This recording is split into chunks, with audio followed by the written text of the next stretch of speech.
Pessoal, tudo bem? Sou o professor Everton, professor de Química, e hoje nós vamos ter uma aula sobre o método científico.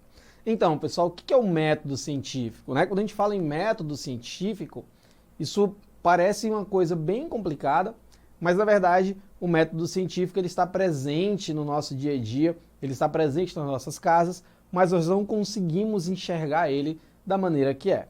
Então, o método científico, acompanha comigo aí na tela.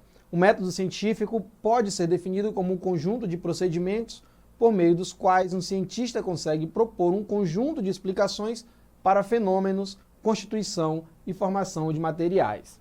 Bom, pessoal, olha só.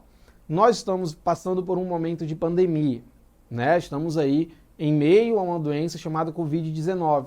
E até hoje, nós não encontramos ainda nenhum método de curar esta doença, nenhuma vacina. E isso só vai ser possível ser encontrado através do método científico. Então é através do método científico que os cientistas pesquisam, trabalham, levantam hipóteses, questionam, formulam conclusões para se ter, enfim, uma teoria, se ter, enfim, uma lei, que nós vamos discutir nessa aula hoje, a diferença de lei e teoria. Então, pessoal, o método científico, na verdade, ele é usado para determinar as soluções dos nossos problemas. Para isso, nós precisamos seguir alguns passos. Por exemplo, será que todo mundo pode ser um cientista? O que vocês pensam? Imagina aí, pergunte para o seu pai, pergunte para a sua mãe se eles são cientistas. Eu acredito que sim, né? Eu acredito que sim. Se eu perguntar para vocês qual é a imagem que vocês têm de um cientista, provavelmente será esse da tela, né? Ou não, ou será um senhor de cabelos longos, brancos, de óculos, de jaleco. Mas na verdade, pessoal, qualquer um de nós podemos ser cientistas. Na nossa casa, nós somos cientistas, principalmente na nossa cozinha. Então, o método científico ele está muito comum no nosso dia a dia. Nós só não percebemos como que ele acontece. Então, na aula de hoje, nós vamos tratar aí alguns passos de como se configura e como se caracteriza o método científico. Então, o primeiro passo é a observação. Então, veja bem, se você tem um problema e se você quer descobrir uma solução para esse problema, a primeira coisa que deve ser feita sobre ele é a observação. Então, as primeiras coisas que os cientistas fazem é observar. Observar o quê? Observar o fenômeno. Como que esse fenômeno ele acontece? Quais as causas desse fenômeno? Então, nós temos o primeiro passo chamado de observação. Beleza? O segundo passo do método científico é a elaboração do problema. Nessa fase são os questionamentos. Então é aí que você deve fazer as perguntas. Então essa fase da elaboração de problemas, normalmente ela é caracterizada pelas perguntas. Como isso funciona? Por que isso funciona? Ou como não funciona? Por que isso não dá certo? Ou por que daquilo dá errado? Correto? Então, essa fase da problematização, ela é muito importante porque é através dela que você vai buscar as respostas para o seu problema. Então, o segundo passo do método científico é a problematização, a necessidade de se fazer perguntas sobre o problema. Tudo bem? Então, essas perguntas podem ser: por que esse fenômeno ocorre? Como esse fenômeno ocorre? Quais são os fatores que originam esse fenômeno? Qual a composição do material? Que substâncias formam esse material? Qual é a importância desse material? A terceira etapa para o método científico são as hipóteses. Aí nós costumamos confundir um pouco, né? Então, pessoal, primeiramente, o que são hipóteses? Hipóteses são sugestões, né? Hipóteses, na verdade, é um senso comum, é uma ideia que você tem sobre algo.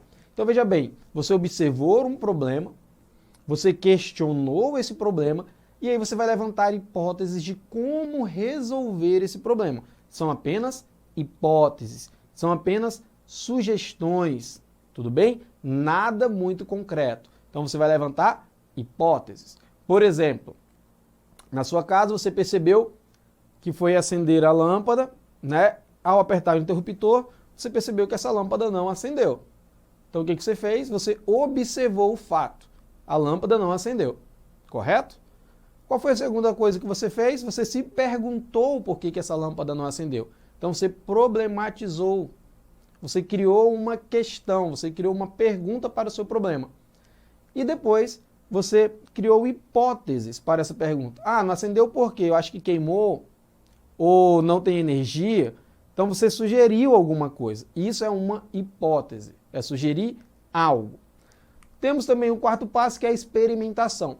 Nesse quarto passo, pessoal, é muito importante porque é aí na experimentação que você vai criar, na verdade, sugestões, que você vai criar métodos para responder aquelas perguntas, confirmando assim as suas hipóteses. Então veja bem, na hora que você percebeu lá que a lâmpada estava queimada, você fez uma observação.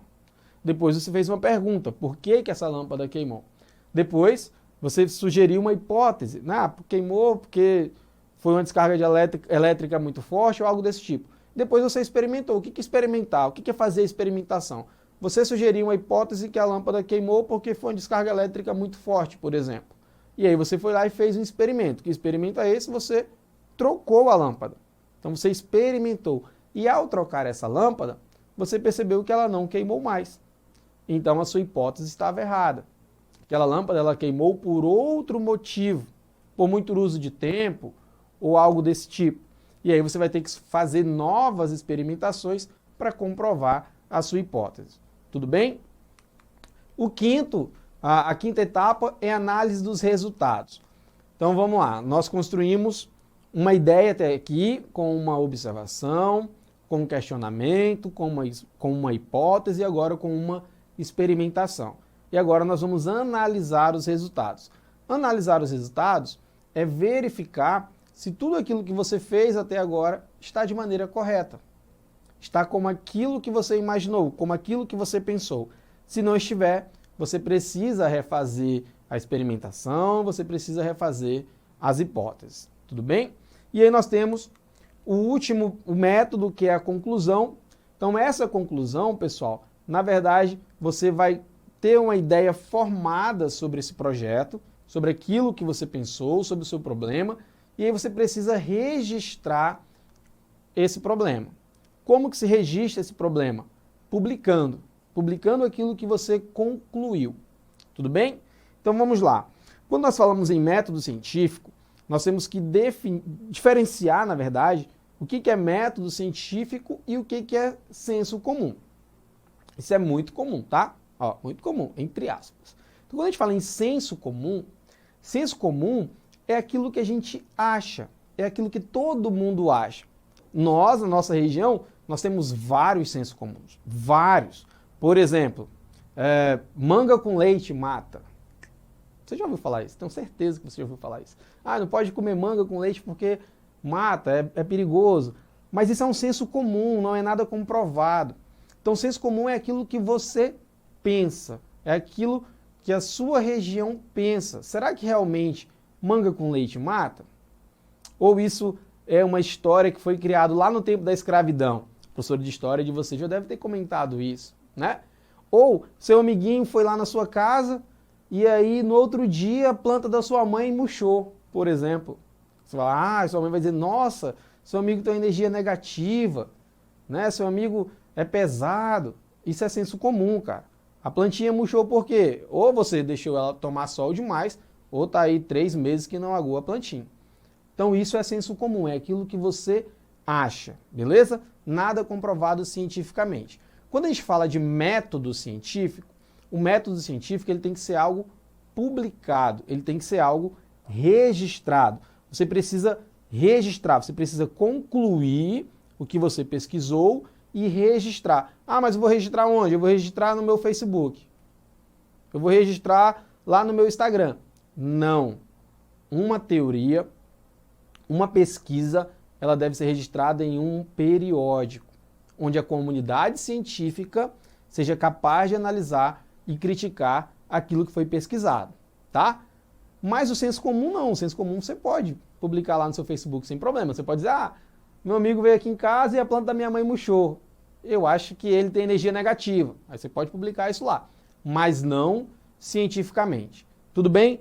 Então olha só, acompanha comigo aí na tela. Todas as afirmações realizadas após a utilização do método científico são chamadas de teorias. Quando diferentes hipóteses e experimentações são realizadas, o resultado é sempre o mesmo, passamos a ter uma lei. Questionamento que todo mundo se faz. Qual é a diferença de teoria e lei? Será que tem diferença? Será que teoria é uma coisa, lei é outra? Então, pessoal, vamos lá, vamos tirar essa dúvida agora. O que é lei? Lei, normalmente, ela deve ser formada para explicar um fato. Explicar um fato. Isso é uma lei. Quando a gente fala de teoria, teoria é um conjunto de ideias, que criam uma teoria. Então, a lei, ela determina o fato. A teoria, ela tenta explicar o fato. Quando a gente fala em química, por exemplo, nós temos a teoria da atomística. E o que é a teoria da atomística? É a evolução dos átomos. Então, na química, nós estudamos a evolução dos átomos. Vocês viram isso aqui já, né? Então, os átomos, eles foram evoluindo. Tudo bem? Modelo de Dalton, Thomson, Rutherford, Bohr, até Sommerfeld, que é o modelinho mais atual que a gente tem. Então, isso é uma teoria.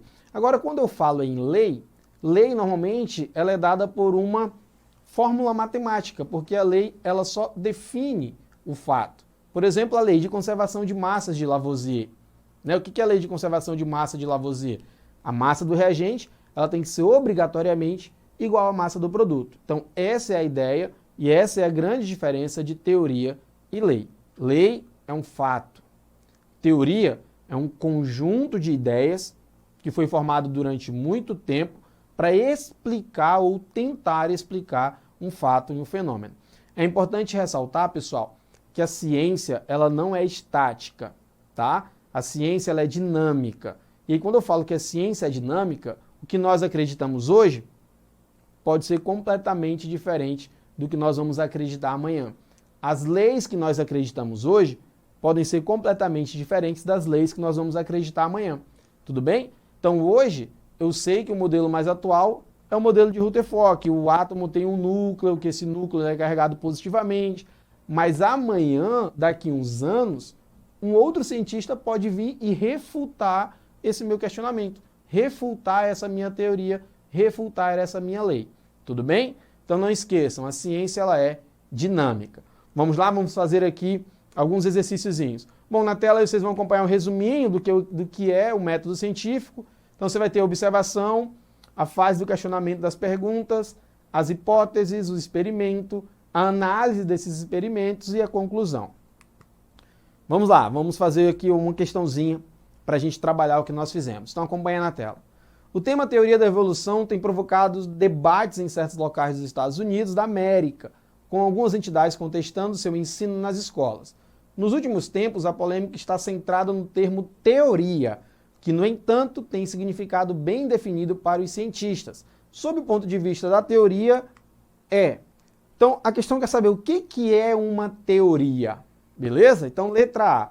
Sinônimo de lei científica que descreve regularidades de fenômenos naturais, mas não permite fazer previsões sobre elas. Opa! Uma teoria permite sim fazer previsões sobre algo que vai acontecer. Letra B. Sinônimo de hipótese, ou seja, uma suposição sem comprovação experimental. Aí, galera, nós temos apenas uma hipótese. A teoria eu já tenho uma comprovação experimental. Isso já foi testado várias vezes. Por isso que se chama teoria. Há sim uma comprovação experimental. Letra C. Uma ideia sem base em observação e experimentação que usa o senso comum para explicar fatos do cotidiano. Falamos aqui do que é senso comum. Senso comum não é científico. O senso comum é um achismo da sociedade.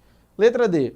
Uma ideia apoiada no conhecimento científico que tenta explicar fenômenos naturais relacionados, permitindo fazer previsões sobre eles. Bom, aí, galera, ó, tá o nosso gabarito, letra D. Isso é uma teoria, tá? Vamos ver por que a letra E não é o nosso gabarito.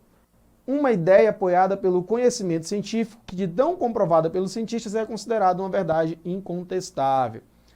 Não existe verdade 100% verdadeira na ciência. Como eu falei para vocês, a ciência ela é dinâmica, ela muda dia após dia. Então, pessoal, é isso. Muito obrigado por terem ficado até aqui. Até a próxima. Não esqueçam de acessar a plataforma Eduque. Lá vocês irão encontrar mais atividades sobre esta aula e novos materiais. Tchau, tchau!